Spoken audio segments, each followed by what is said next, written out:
अभ्यास का महत्व प्राचीन समय में विद्यार्थी गुरुकुल में रहकर ही पढ़ा करते थे।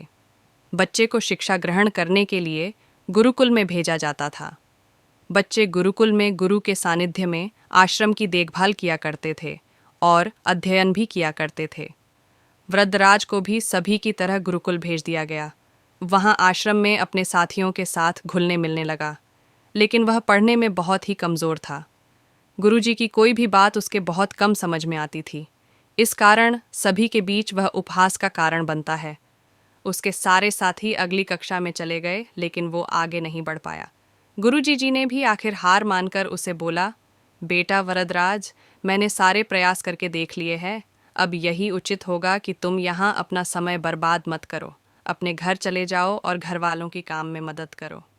वरदराज ने भी सोचा कि शायद विद्या मेरी किस्मत में नहीं है, और भारी मन से गुरुकुल से घर के लिए निकल गया। दोपहर का समय था। रास्ते में उसे प्यास लगने लगी। इधर उधर देखने पर उसने पाया कि थोड़ी दूर पर ही कुछ महिलाएं कुएं से पानी भर रही थीं। वह कुएं के पास गया।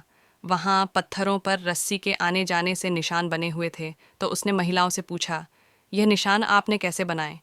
तो एक महिला ने जवाब दिया, बेटे, यह निशान हमने नहीं बनाए। ये तो पानी खींचते समय इस कोमल रस्सी के बार बार आने जाने से ठोस पत्थर पर भी ऐसे निशान बन गए हैं। वरदराज सोच में पड़ गया।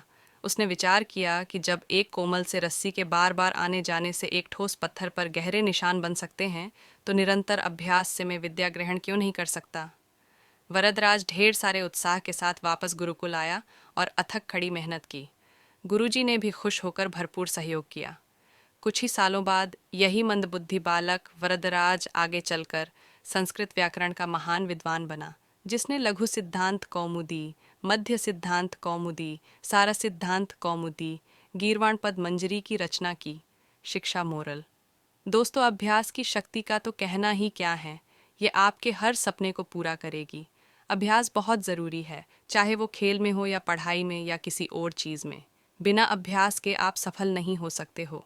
अगर आप बिना अभ्यास के केवल किस्मत के भरोसे बैठे रहोगे, तो आखिर में आपको पछतावे के सिवा और कुछ हाथ नहीं लगेगा। इसलिए अभ्यास के साथ धैर्य, परिश्रम और लगन रखकर आप अपनी मंजिल को पाने के लिए जुट जाएं।